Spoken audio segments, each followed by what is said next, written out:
Hello everyone, hope you're doing well. Today we'll try to learn something about magic square. So what's the magic square and what this magic is all about? Let's figure it out.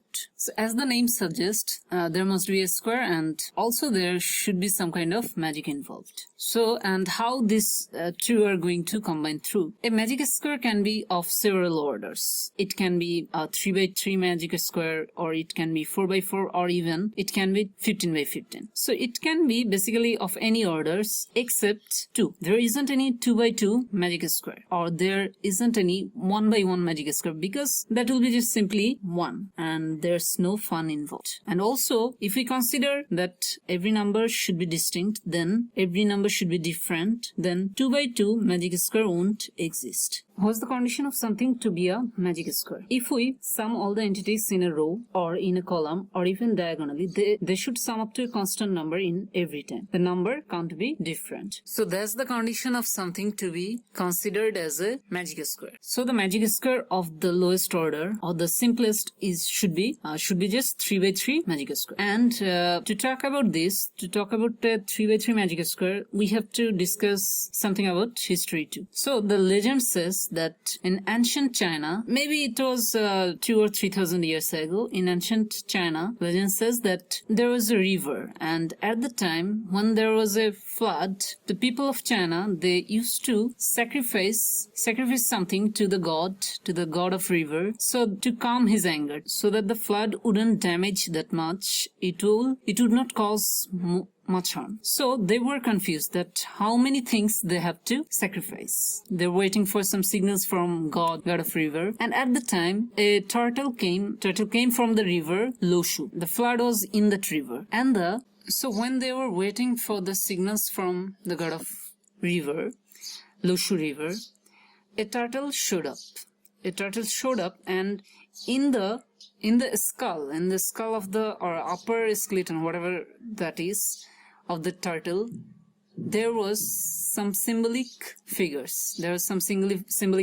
And the patterns were as like that. It was divided in several dots. And if we look carefully, we'll see that the dots were divided in the turtle's skeleton in a way that it forms a 3x3 magic squares. So let's see how to deduce a magic square. So in this first part, we'll talk about only odd squares like 3x3, 5x5, order of 3, order of 5, order of 7. Only the odd ones. And in the next video, we'll talk about the even ones. So let's first see how we can derive a 3x3 magic squares.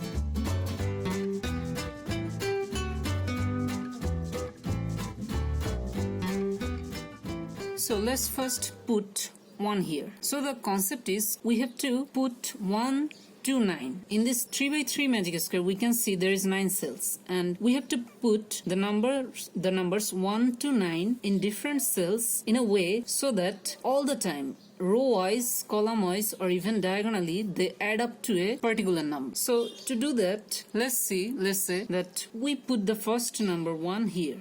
So where will be the second number placed? So to do this, just remember that you have to go one cell downward and one cell rightward. Just remember that down, right. So the 2 will be placed down, but there isn't any cell down to this cell. So that means the down cell will mean this cell. So because consider a case like this, whenever you want to go down to this cell, this will be the place for this cell. So whenever we didn't have any more cells downward, we have to go exactly at the upper cell. So down means this cell, and we have to go one cell rightward. So down means this cell, and one cell rightward, that means 2 will be here. Then the same thing we have to do again and again. Down, right, but there isn't any cell right side of this cell, so we have to go all the way to this cell. So the 3 will be down right here, and the 4 will be down right, but this cell is already occupied by 1. So this cell is already occupied by 1, so where will be 4 placed? So the number 4 will be placed whenever this kind of situation happens, the next number will be placed upward of the previous number. So the 4 will be placed here. So and then where will 5 be placed? And that is just simply down right. So here will be 5, and where will be 6? Down right here. And where will be 7? Down, that means this cell. Right, that means this cell, but this is already taken by 4. So the 7, the next number of 6, that will be placed upward of the previous number, that means here. And where will be 8 placed? Down right, that means here. And where there is only one cell, and even if we consider down right method, down, that means here, right here. Now let's check, is our magic square perfect or not. Remain the conditions that all the entities must add up to a particular constant, row wise, column wise, and also diagonally. So let's see what's the sum of these entities in the first row. The sum of all the entities in the first row is just 9 plus 4 plus 2, that is 15. And the sum of second row is also 7 plus 5 plus 3, that's also 15. Sum of third row, that is 8 plus 1, 9, 9 plus 6, 15. So we can see all the rows, if we add the entities in those particular rows, they add up to a particular number, and in this case the number is 15. So for this 3 by 3 magic square, the magic sum or the magic constant, that is 15. And let's check that, let's see what's the sum of the entities in columns.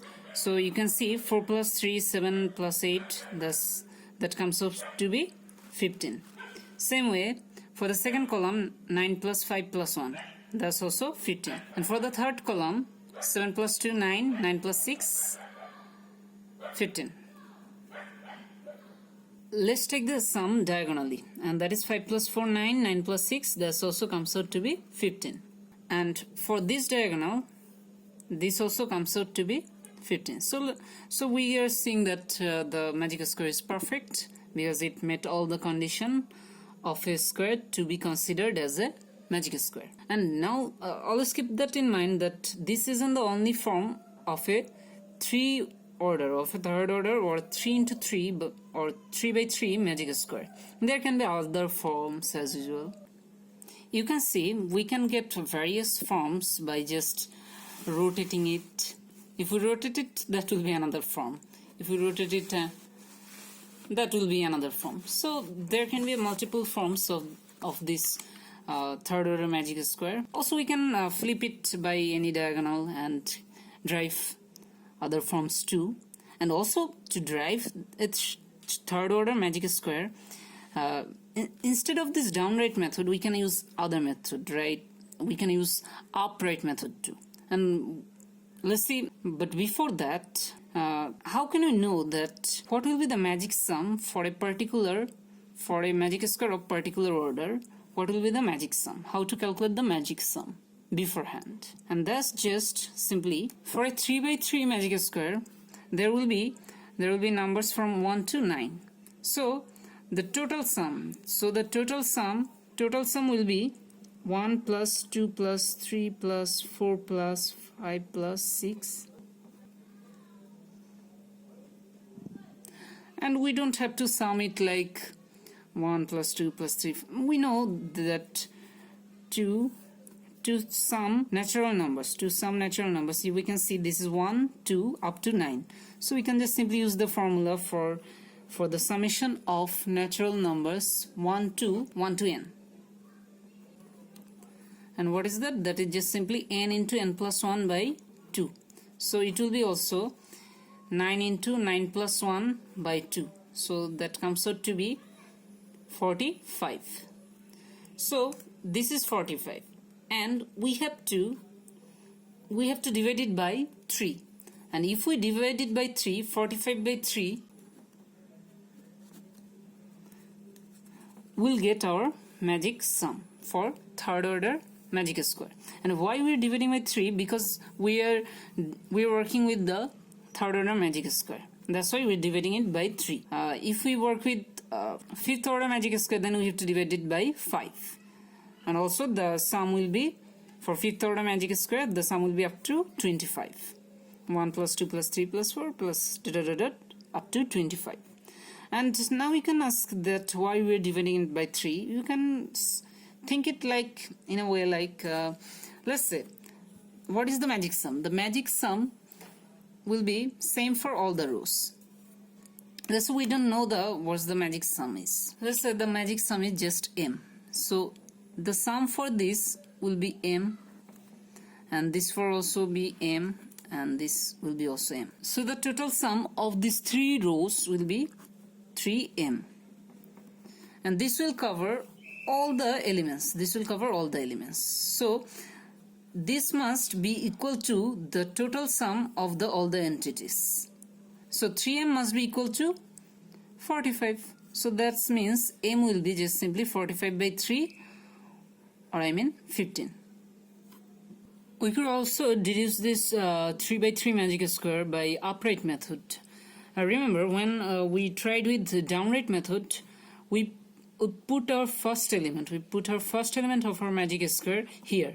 And in case of our upright method, we have to put our first element of our magic square here. So if we put here 1, then according to the upright method, we have to go one cell upward and one cell rightward. And always remember, whenever we see such condition like here we can see there isn't any cell upward to this cell.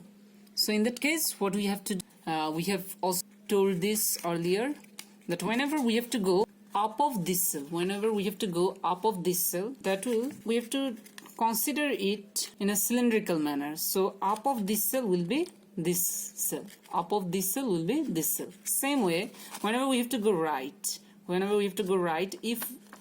if there isn't any available cell rightward, then we have to consider the right of that cell will be this cell. So whenever we'll see that there isn't any cell available rightward, we have to go exactly opposite here. So we can see for the second entity, as we can see, there isn't any cell left upward, so we have to go here. So upright, so the second quantity will be here, and upright, third quantity will be here. Upright, that is already occupied by 1, so the fourth quantity will be down. Remember, when in the previous method, whenever the particular cell was occupied with another number, we put the next value upward to the previous entity. But in case of upright method, whenever the particular cell is occupied, we have to put the next value downward to the previous entity. So 4 will be here, upright, 5 will be here, upright, 6 will be here, upright, that is already occupied by 4, so 7 will be down to 6, so 7 will be here, upright, so 8 will be here, and the last entity, only one cell left, but if we also consider upright manner, that you can see upright, so 9 will be here.